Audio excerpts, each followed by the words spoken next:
Capítulo 189. Cidade de Tingen, Rua Narciso. Klein estava discutindo sobre a peça mais recente com Benson e Melissa e estava convidando-os para assistir no teatro no próximo fim de semana. Acho que os jornais disseram o suficiente sobre isso. O Retorno do Conde é definitivamente uma peça que vale a pena assistir. Ela já foi executada mais de 10 vezes em Bäcklund e esgotou todas as vezes.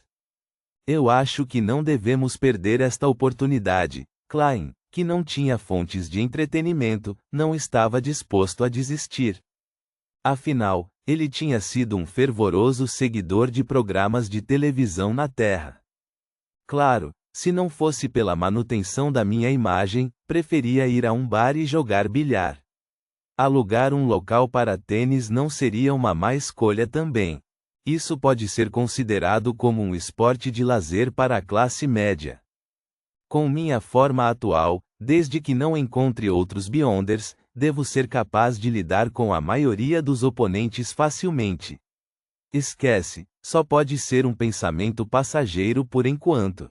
Ainda tenho que reinvestigar os números associados a Lanevos pela manhã, treinar combate à tarde e procurar a casa com a chaminé vermelha à noite antes de voltar para casa. Eu com certeza sou um homem ocupado. Klein tentou permanecer otimista. Percebendo que Benson estava inclinado a aceitar sua sugestão enquanto Melissa ainda estava um pouco hesitante, Klein sorriu ao acrescentar: ouvi dizer que o elenco coadjuvante mais popular de O Retorno do Conde é um mecânico genial. Tudo bem, nós temos que ver uma peça em um grande teatro uma vez na vida. Melissa fez careta e acenou com a cabeça de má vontade, mas agora havia um brilho em seus olhos. Klein estava prestes a responder quando ouviu um zumbido em seus ouvidos. Ele ficou tonto por alguns segundos. Alguém está rezando para mim. Ele apoiou as costas com a mão direita e riu. Então esperarei pacientemente que os ingressos sejam colocados à venda. Certo, voltarei ao meu quarto para escrever um relatório. Também temos que mergulhar no mar de conhecimento e torcer para que não nos afoguemos. Benson soltou uma risada depreciativa e voltou para a sala de jantar com Melissa. Klein foi para o segundo andar e trancou a porta do quarto. Ele selou a sala com uma barreira de espiritualidade, depois deu 4 passos no sentido anti-horário enquanto recitava os encantamentos, retornando ao mundo acima do nevoeiro cinzento. Sua figura apareceu de repente no assento de honra no magnífico palácio adequado para um gigante. Uma estrela vermelha pulsante refletia em seus olhos. Klein levantou a mão direita e ampliou sua espiritualidade, estabelecendo uma conexão com a estrela que representa a justiça. Com um estrondo, ele viu uma imagem borrada e distorcida. Ele viu a senhorita Justiça em um longo vestido bege, sentada em uma cadeira em um canto escuro, sua cabeça inclinada e mãos entrelaçadas. Ao mesmo tempo, sua voz ainda crescente e nervosa se acumulava de maneira ilusória, reverberando pelo espaço. O louco que não pertence a esta época. Você é o misterioso governante acima da névoa cinzenta. Você é o rei do céu e da terra que brande a boa sorte. Eu rezo por sua atenção. Eu rezo para que ouça. Reticências. Estou em um baile realizado pelo Duque Nigan e encontrei alguém que é suspeito de ser Quilangos. Ele está se disfarçando de Barão Gramir e seus motivos não são claros. Notei hoje que alguns dos detalhes sobre o Barão Gramir estavam um pouco diferentes do habitual. Isso me fez lembrar do poder Beyonder que altera a aparência, do item místico que Quilangos possui. Reticências. Klein ouviu com seriedade e atenção o que estava acontecendo. Finalmente, ele entendeu o que a senhorita Justiça estava descrevendo. Quilangos realmente usou os poderes especiais de fome furtiva para se infiltrar no baile de Duque Nigan. Mas Quilangos provavelmente não esperava que uma das damas do baile fosse um espectador, Um espectador que memorizou os maneirismos do Barão Gramir. Por isso ele não percebeu que foi exposto. O que Quilangos quer? E o que devo fazer? Eu tentei conduzir o ritual de sacrifício sem materiais infusos por espiritualidade nos últimos 2 dias e percebi que posso criar algo como a porta de invocação, mas não consigo abri-la. Eu estava prestes a arranjar algum tempo para comprar alguns materiais com espiritualidade no mercado clandestino para me preparar para o meu segundo experimento. A senhorita Justiça definitivamente não teria materiais infusos com espiritualidade enquanto está participando de um baile. Klein pensou por mais de 10 segundos antes de começar sua resposta à oração de justiça. Em uma pequena sala de oração na mansão de Duke Negan, Audrey repetiu suas orações algumas vezes antes de finalmente parar. Ela arrumou suas roupas e caminhou rapidamente para a porta. Ela sabia que não poderia ficar fora por muito tempo pois seus pais se preocupariam com ela e, assim, julgariam mal a situação. Isso os faria reagir da maneira errada. De pé atrás da porta, Audrey respirou fundo, estendeu sua mão direita, coberta por uma luva de véu branco, e abriu a fechadura com o coração cauteloso. Depois de sair da pequena sala de oração, ela seguiu o caminho de volta ao salão de jantar e viu as figuras segurando copos de vinho e pratos se aproximarem quando sua visão de repente ficou embaçada. Ela percebeu que uma névoa ilusória estava se espalhando pelos arredores. No meio da neblina espessa e ampla havia uma cadeira antiga, e em cima da cadeira havia uma presença misteriosa que parecia supervisionar tudo. Senhor louco!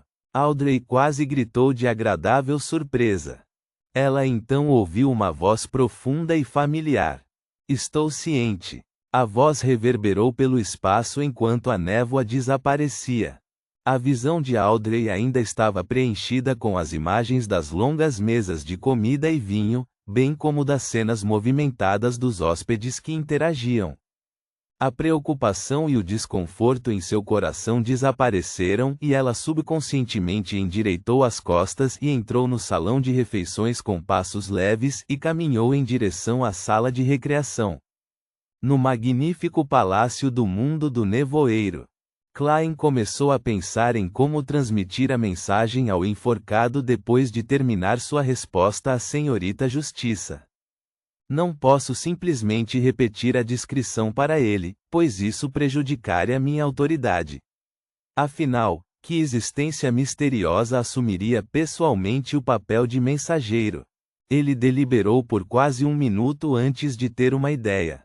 Ele conjurou a cena da senhorita Justiça orando e a transformou em algo semelhante a uma cena de filme com os rostos em mosaico, censurados.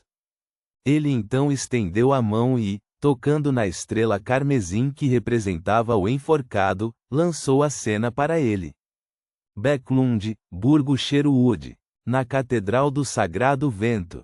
O enforcado, Alger Wilson, examinava os relatórios de investigação em uma sala simples, tentando encontrar vestígios do contra-almirante Furacão Quilangos.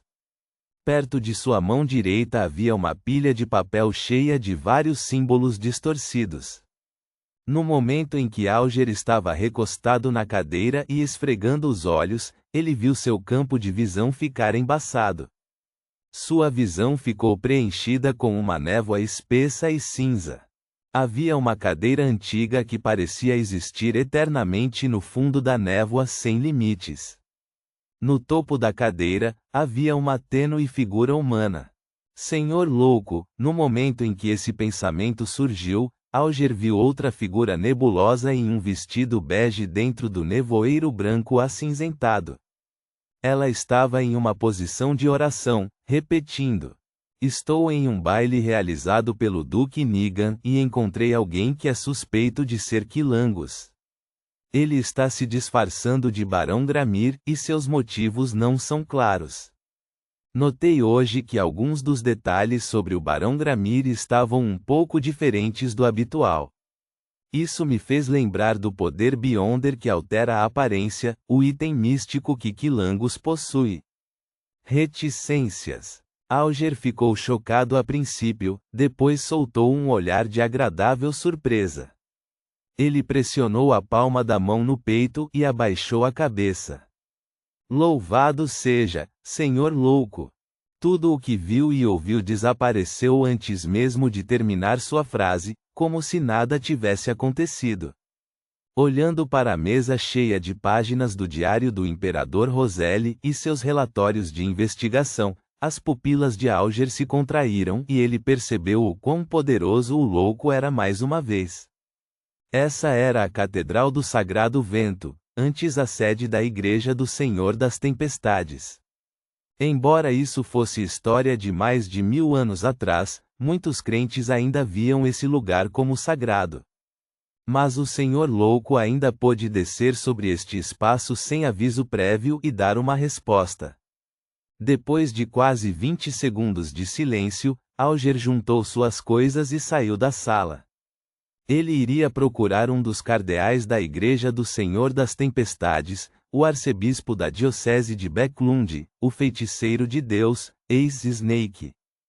Para Alger Wilson, ser capaz de matar o contra-almirante Furacão Quilangus pessoalmente era o melhor curso de ação, mas se não pudesse fazer isso, garantir que ele fosse realmente morto também era aceitável em sua opinião. Depois de encaminhar a descrição da senhorita Justiça para o enforcado, Klein deixou o mundo misterioso acima do nevoeiro cinzento e voltou para o seu quarto. Já que não estava com pressa de dissipar a barreira de espiritualidade, ele se sentou diante de sua escrivaninha e pegou um pedaço de papel e uma caneta e começou a escrever sua carta. De acordo com uma indicação urgente de uma certa fonte, Quilangus usou as habilidades de um pastor para assumir a aparência do Barão Gramir e se infiltrou no baile de Duke Nigan, e, até este momento, seus objetivos não são claros. Klein não estava preocupado que o Sr. Azik suspeitaria dele ou duvidaria o porquê de alguém em Tingen ser tão rápido em saber algo que aconteceu em Backlund, pois o telégrafo existia neste mundo. Eu não sei se você estaria interessado nisso, mas achei que deveria avisá-lo.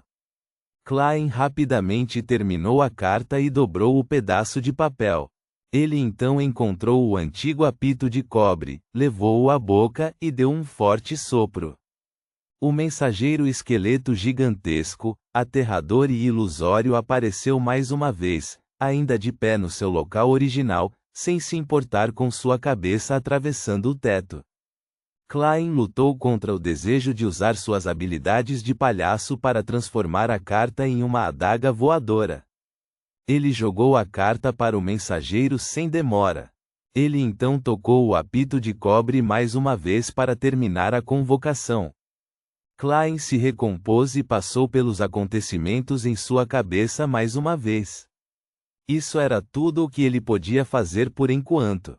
Embora Klein também pudesse fazer uso do ritual de convocação e levar o charme do Sol Ardente diretamente para Backlund, seria bastante perigoso fazer isso. Primeiro, Quilangus era um abençoado pelo vento sequência 6 e tinha consigo a fome furtiva.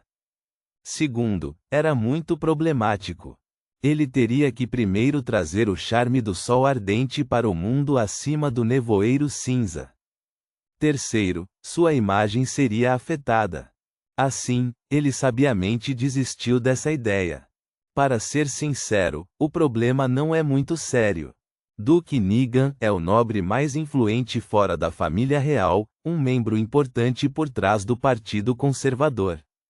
Hoje haverá muitos nobres de alto escalão participando do baile. Não tenho dúvidas de que há Beyonders vigiando a área.